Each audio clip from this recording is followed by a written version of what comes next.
Good morning from New York. Today, a message of hope and enlightenment from Mike Rawlins,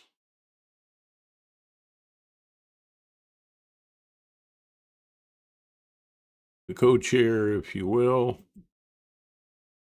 of this channel, entitled Away. When I was growing up, my mother frequently described my sister as having a Pollyanna attitude, sunny, positive, and always seeing the glass half full. On the other hand, I had a tendency toward depression, largely fueled by anger, turning inward, and a sense of futility. If I've learned any wisdom from my varied life experiences, it's that fear and despair versus hope is a fork in the road, an option that is not forced upon us, but is instead a choice that we make. As a result, on this November 6th, 2024, I find myself in between two extremes of my childhood reality, the Buddhist middle way, if you will. I could easily give in to the fear and despair, but choose not to. That path leads to destruction.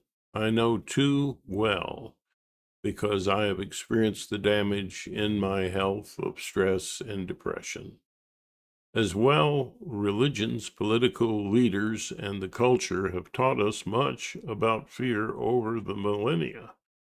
Jesus told his followers, "Be not afraid," almost as much as he told them to love one another. Franklin Roosevelt, at the start of the Second World War, famously said, "All we have to fear is fear itself." The Bene Gesserit in Frank Herbert's science fiction classic Dune taught fear is the mind killer. So you don't need to just take my word for it. On the other hand, the darkness coming toward us is too obvious to allow me to give in to the temptation and fantasy of groundless optimism, of blindly embracing the trite old adage that it's all going to turn out okay. I was chair of our county Democratic Party during the 2016 election. I remember a crushing sense of fear and responsibility when the presidential results were announced. I feared things would be bad. They turned out much worse than I had feared. Today is different. We have seen what they are capable of, not the least of which was January 6th. They've told us what they want to do in Project 2025 and in so many other ways. It would be prudent to expect that any of that could happen, and more that we haven't even yet imagined. I think many of my family, friends, and acquaintances might read this and think I'm way overreacting, that it won't be that bad.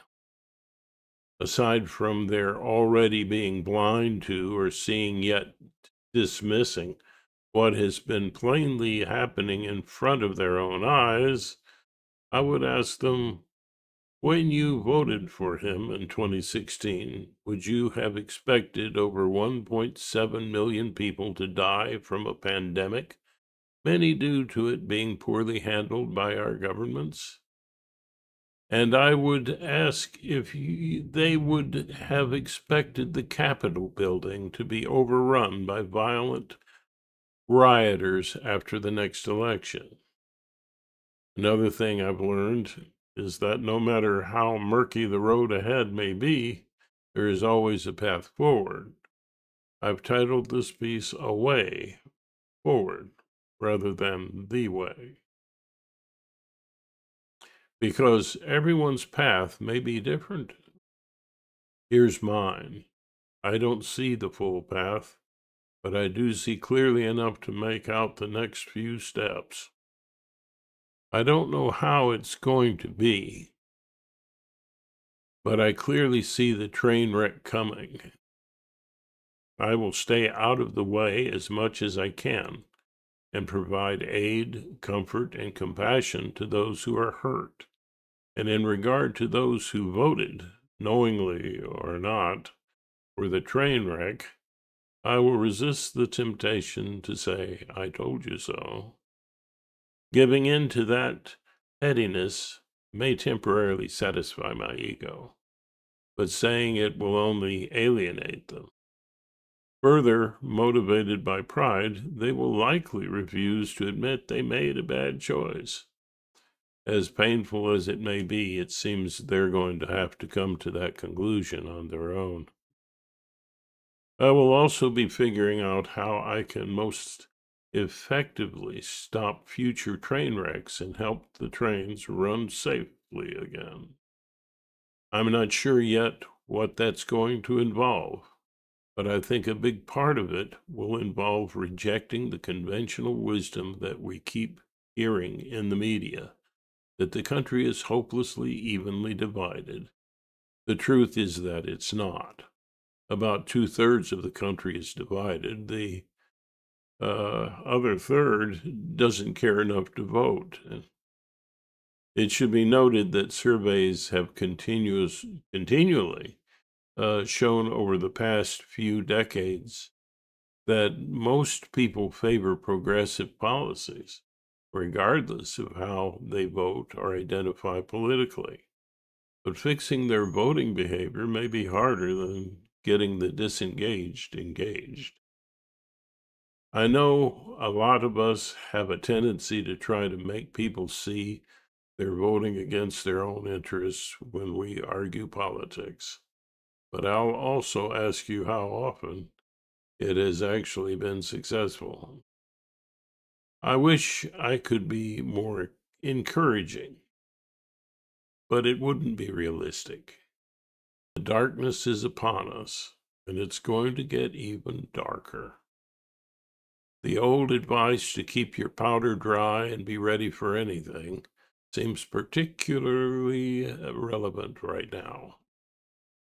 There's a meme going around this morning that really touches the core of my being. This, my dear, is the greatest challenge to being alive, to witness the injustice of this world and not allow it to consume our light. We must look at it straight on and not turn our heads away and keep our lights burning in the maelstrom. Shine on. Mike Rawlins, co-chair of the Inner Mind Communication Channel.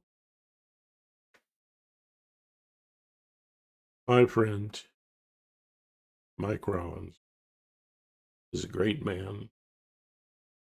And here's just an example of that greatness. His deep honesty and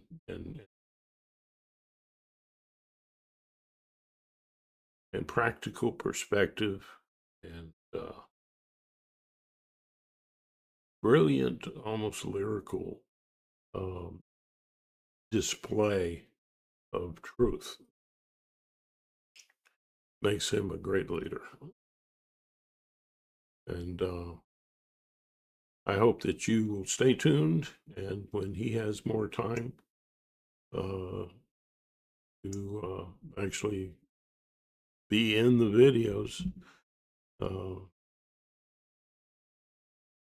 hope that you get a chance to see that. Yeah.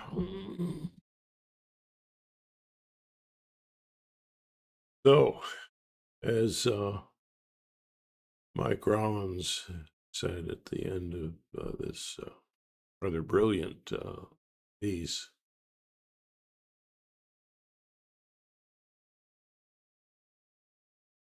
whoops.